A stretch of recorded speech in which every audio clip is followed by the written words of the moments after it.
23 दिसंबर को बिहार के यूट्यूबर मनीष कश्यप को पटना हाईकोर्ट से जमानत मिलने के बाद जेल से रिहा कर दिया गया। वे करीब 9 महीने तक जेल के अंदर रहे। तमिलनाडु में प्रवासियों पर हिंसा का फर्जी वीडियो वायरल करने के मामले में मनीष कभी तमिलनाडु तो कभी पटना के बेउर जेल की सजा काट रहे थे।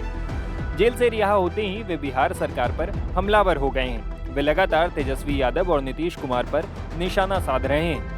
इसी बीच उनके बीजेपी में शामिल होने की चर्चा भी जोर पकड़ रही है। कहा जा रहा है कि बीजेपी के टिकट पर मनीष कश्यप चुनाव भी लड़ सकते हैं। हालांकि मनीष कश्यप बीजेपी में शामिल होने या चुनाव लड़ने की बात से इनकार कर रहे हैं, लेकिन वे जिस तरह से नीतीश कुमार और तेजस्वी यादव पर हमलावर हैं, उससे इस बात के कयास तेज हो रहे हैं कि वे एक दिन बीजेपी में शामिल हो सकते हैं। इसी बीच हाल ही में मनीष कश्यप ने बीजेपी नेता मनोज तिवारी से मुलाकात की और इस मुलाकात को उनके बीजेपी में शामिल होने से पहले जोड़कर देखा जा रहा है। इसी मुलाकात के दौरान मनीष कश्यप ने मनोज तिवारी को समर्थन देने के लिए धन्यवाद जताया और कहा कि मैंने 5000 वीडियो बनाए हैं, जिसमें 4000 तो बीजेपी के खिलाफ थे, लेकिन बीजेपी ने कभी मेरा गला नहीं दबाया, लेकिन इस सरकार ने मेरे साथ अन्याय किया। मनोज तिवारी से मुलाकात में मनीष कश्यप ने उनके अपने गांव आने का निमंत्रण भी दिया। मनीष कश्यप ने मनोज तिवारी से कहा था कि आपको अपना वो घर दिखाना चाहता हूं जिसकी कुर्की कर दी गई। मनोज तिवारी ने उन्हें गांव जाने पर अपनी सहमति जताई थी और कहा कि वे 4 जनवरी को मनीष कश्यप के गांव आ रहे हैं। मनीष कश्यप बिहार के बेतिया के महनवा गांव के रहने वाले हैं। मनोज तिवारी के मनीष कश्यप के घर आने की खबर आग की तरह इलाके में फैल गई और हजारों की संख्या में लोग मनीष कश्यप के घर पहुंच गए।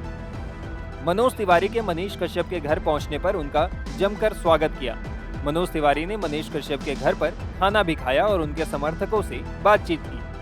बाद में मनोज तिवारी ने कहा कि बीजेपी IT सेल ने मनीष का समर्थन किया है और मोदी जी को पता है कि मैं इनके घर आया हूँ।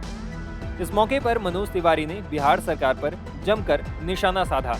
बीजेपी सांसद ने कहा कि सरकार किसी को नहीं दबा सकती, लेकिन मनीष के साथ यहाँ अन्याय हुआ है। मनीष ने जो मुद्दे उठाए हैं, सरकार को उस पर ध्यान देना चाहिए था, जबकि इस सरकार ने उनकी आवाज को दबाने का काम किया है। मनोज तिवारी ने कहा कि बिहार सरकार ने मनीष कश्यप के साथ जो सलूक किया है, सरकार को इसका जवाब जरूर मिलेगा। उन्होंने कहा कि मनीष कश्यप ने लोगों की आवाज उठाई है और वो काबिले तारीफ है। दूसरी तरफ सरकार ने उस पर NSA लगाया, एक पत्रकार की आवाज को दबाई, जो गलत है। उन्होंने कहा कि हम अब मनीष के साथ हैं। जब मनोज तिवारी से ये पूछा गया कि क्या मनीष कश्यप बीजेपी में शामिल होंगे, तो इस सवाल को मनोज तिवारी हंसकर टाल गए। हालांकि मनोज तिवारी के मनीष कश्यप के घर तक आने और PM मोदी को इसकी जानकारी होने के उनके बयान से इस बात के कयास लग रहे हैं कि मनीष कश्यप जल्द ही बीजेपी वाले हो सकते हैं। टाइम्स नाउ भारत डिजिटल की रिपोर्ट।